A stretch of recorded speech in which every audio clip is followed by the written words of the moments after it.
Hi everyone, welcome back to another episode of Invaluable Grace. I was one way and now I am different. So, this week I would like to talk about something that I've been struggling with a lot, um, more so now more than ever. And I've seen the trend with God lately that every time He is trying to refine me or correct or help me heal from something, it will resurface with so much urgency and almost feel like it was heavier. It's heavier now than it was before. It's something that I've struggled with for a while. But in me struggling with it, He always finds a way to help me get through it.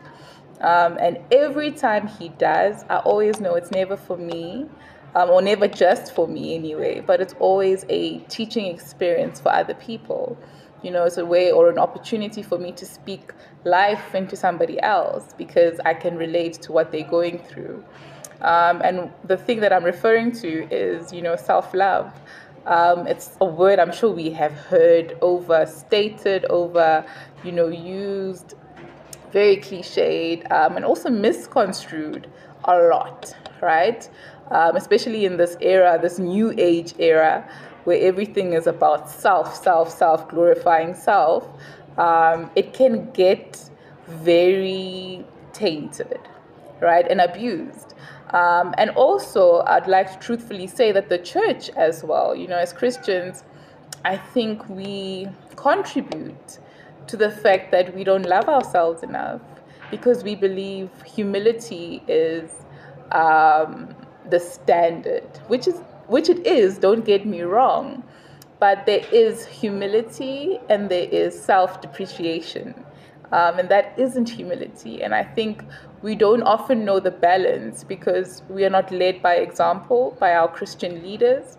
It's not even explained to us. It's not defined in a manner that we can understand and identify with. And I've literally just been on this journey of self-love, self-discovery, and not by choice. I was forced to it because my body was literally on the verge of shutting down. My mind was breaking. I quite literally, for lack of a better word, had a mental breakdown. And that was because I was not showing myself love. I haven't been showing myself love. It's easier for me to give other people love and not myself. But that is actually a broken formula if you think about it, because you are not doing anything for others or yourself if you are not prioritized. And it really just led me on this discovery. I mean, I've been reading a lot of devotions. I've been seeking professional spiritual help. A lot of people have been helping me speak into this and identify it, and just it's been a journey. It's been a journey of healing, discovery, and just understanding God more than anything, because in understanding Him that I am more of aware of who I am, right? It all lies in that. And I think that is the difference between the new age concept of self-love and the biblical concept of self-love, because new age is self-love without deity, without a divine entity, without God, essentially. But you cannot love something you didn't create, right? You cannot understand, rather, how to love something that you didn't create, and we didn't make ourselves, right? So the one who made us knows how we need to be loved, and we should get our directive from Him. And when we do that, we are able to love ourselves in the manner that He chose us, called us, and created us to. And I really just want to speak about that today. And it's just something that I really has freed me, the notion of self-love. One thing that I learned in this discovery was that self-love originates from God. If we think about this, the popular scripture, love your neighbor as yourself. We've heard this many a times in many sermons, and it sounds almost simple, right? But it's actually quite layered. And, when Jesus speaks, it's never, there's just so many layers to the statements that He says. Like, it's just not as simple as we think. It's deeper. It's there's more context to it. But also when He says it, He understands the human condition of sin. He understands how difficult it is for the flesh to come into obedience with what he says and why he says we must do it, right? So if he's saying we must love our neighbor as ourselves, it means it's something very difficult to do. Not necessarily, not only the neighbor part, because we are all, we can all agree that loving other people who are hard to love is difficult, right? But might I even say loving yourself is harder? And I can attest to that. I think it's a lot easier to love somebody I may not like than it is for me to love myself. And that's a very humbling truth, you know? I mean, just the concept of all the things that he said, how easy is it, or rather how difficult is it for us to apply it to ourselves? Something as basic as turn the other cheek. Essentially, forgiving wrongs done to you. I mean, the 70 times 77 rule that he said about literally our forgiveness is endless. There's no limit to it. But how easy is it for you to forgive yourself? How easy is it for you to forget about what you did 5, 10 years ago? To forgive yourself for the mistakes that you did or the things that you put other people through? It's not that easy, is it? Right? But that's the concept. It's that simple. Do you forgive yourself endlessly when you mess up? Because when you do, it's 100 times easier to forgive somebody else that many times. Have you forgotten about your hurts and your rejection and your pains? Because when you do, it's 100 times easier for you to forget about the other person and how they've hurt you and how they've wronged you. And it's literally an inward-outward thing that we don't understand, right? So God wasn't just saying it as a beautiful quote, you know, as a pick-me-up. He was literally telling us the way that he designed us to operate is based on love, internal and recuperated. That is our function. Now let's take it back a step, right? He says to love God, right? And when you love God, you are then able to, the next commandment is to love yourself as your neighbor. But why is love such a big deal? Like, I feel like it's the most repeated word throughout the Bible. You know, it's the most emphasized verb throughout the Bible. And it really just led me to understand, like, if you take away the concept of God, right, the name God, and replace him with love, it would make sense, because everything we see is created because of love, from a place of love, right? God didn't just decide to create everything, ourselves included, because he was bored or he was lonely. Right? God, before the beginning, was God. He's always been there, right? And within God is the Trinity, right? And within the Trinity is love. There's so many scriptures that talk about how the Father sent his Son, his only begotten Son, right? And the Spirit and all of that. There's love in that. There's love in the triune God. So love is just as transcendent and eternal as God himself. At the core of God is love. So is love not an entity in itself, right? And because of God, who is love, the very existence of love is because God exists. Because of that love and the all-consuming love he has within himself, for himself, right? Self-love, God loves himself. He was like, I've got so much love to give. Let me take it outside of me, right?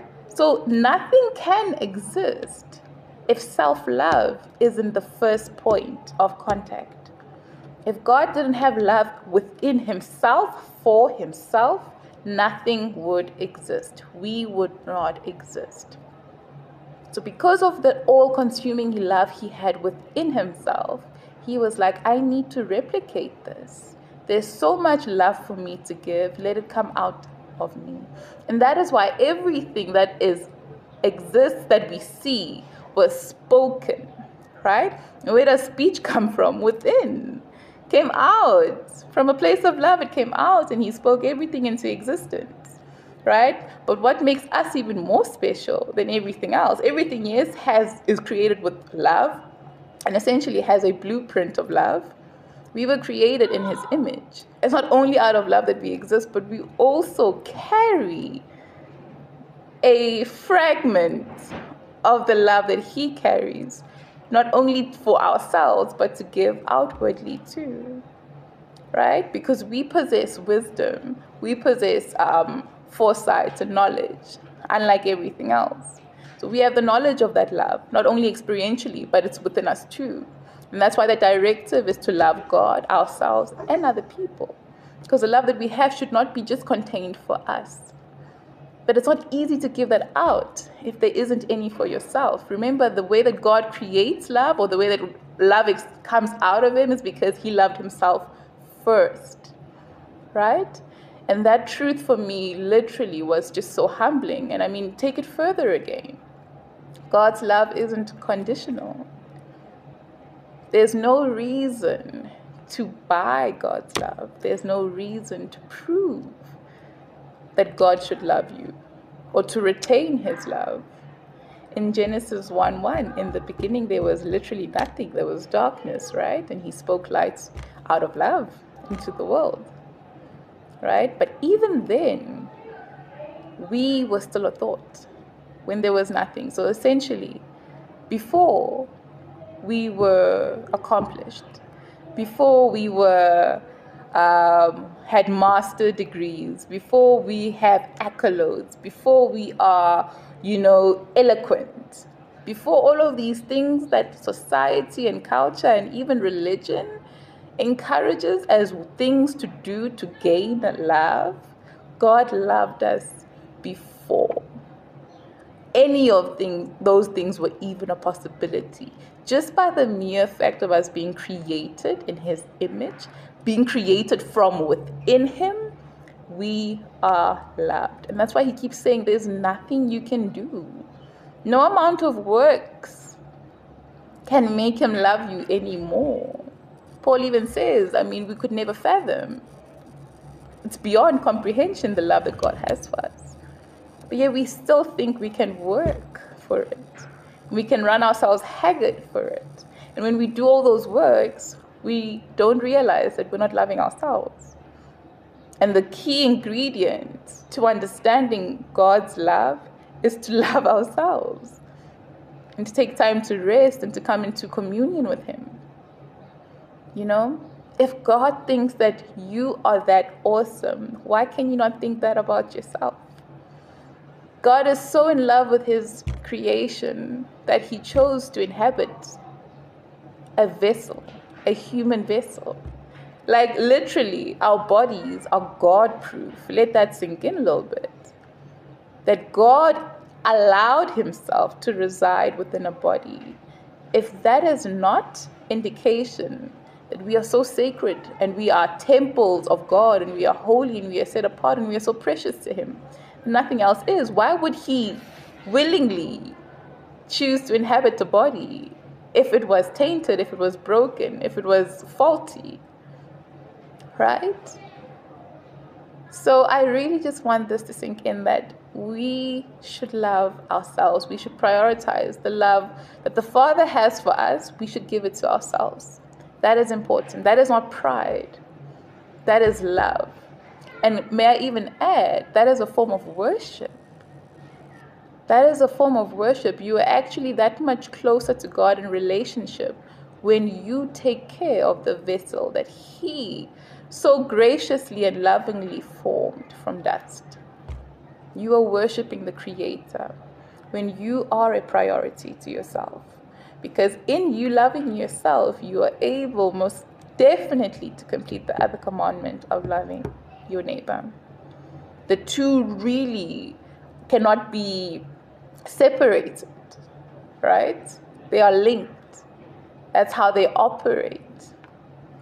But the knowledge of who made you is the most intrinsic part of those two things. Because if you do not understand the concept of love and where it originates from and who love is, it's very difficult for you to come into the concept and realization that you yourself deserve to be loved in that manner. You actually deserve the love that God has given you because you come from Him, right?